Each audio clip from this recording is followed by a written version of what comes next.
This is a demonstration of how you put together a skills lesson plan to teach a process.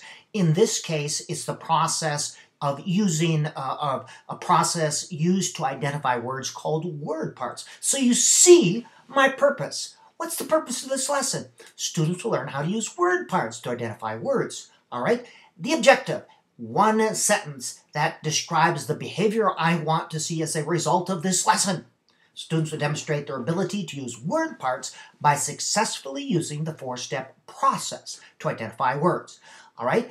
Now, I need to describe how I will assess that, and even though that comes next on the lesson plan, I usually don't attend to that until after I've planned the complete lesson. So I'm just going to ignore that for now and go to the input. That's the information that students need to know. I'm going to input or give that to students. Now, you can use narrative form, but I want you to use a list form or an outline form. I mean, you can describe what you want to say. I would recommend you use short, abbreviated sentences. But I don't care if you want to script the lesson as long as it is in outline or list form. Why? This enables you to see the structure and the sequence. So go ahead and script, but it must be in list form or outline form. Boys and girls, when we see a word that we don't know, we need to use some kind of strategy. Today we're going to learn a strategy called word parts. And again, we use this when we see a word and we don't know what it is. We look for parts within the word that we think we might know. Now, here are the steps. Step 1, we look at the word. Step 2, we look for parts that we know. Step 3, we make a guess.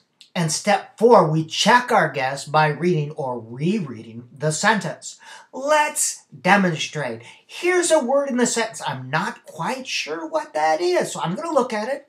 What parts do I know? Well, I see an ank. I recognize that. I see the th. I recognize that. And th, I recognize that part. Let's put them together. Ank, full, thankful.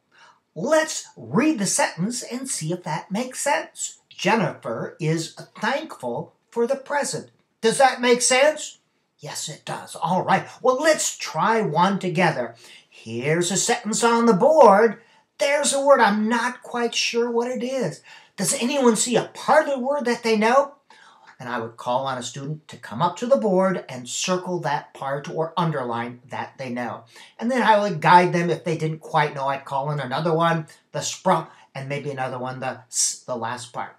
Let's put these together. Sp, ring, z, sp, rings, springs. Let's check to see if that makes sense. Read this one together with me. All right? Madison springs from the chair. Raise your thumb if you think that makes sense. And again, I would take a quick look. All right? Then I would repeat. I'd have 2 more examples. We would do the same thing.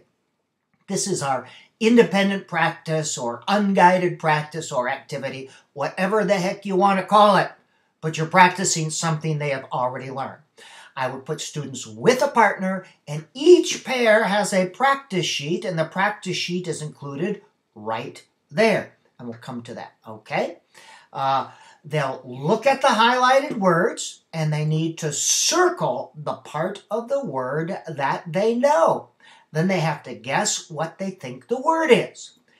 Read the sentence to your partner and decide if the sentence makes sense, and then they'll switch roles. Now, I'm assuming, yes, I gave them direction, blah, blah, blah, but we still have to do one together. Let's do the first one together.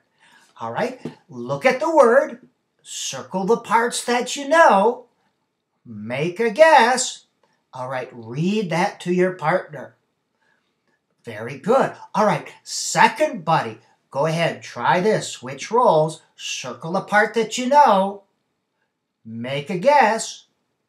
And read the sentence. All right. Let's do the last 4 by yourself. All right. So students do 2 through 6 with a partner, and I am observing. All right. Now I can simply observe. That would be part of the assessment.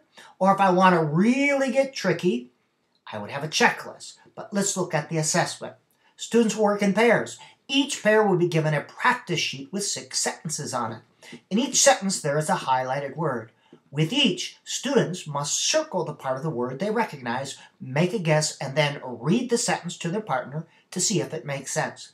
The teacher will observe students using the process, and examine the practice sheets. All right? So I could just have that. I'm observing them, and I see their practice sheets. I don't call them worksheets. I call them practice sheets because that's what they do. Or if I really want to get tricky, I can use some sort of checklist. Here's the skill, here's the date, and I'm rating them. All right? Assessment doesn't always have to mean a test or a worksheet. Assessment is some method you use to see if students are getting the skill.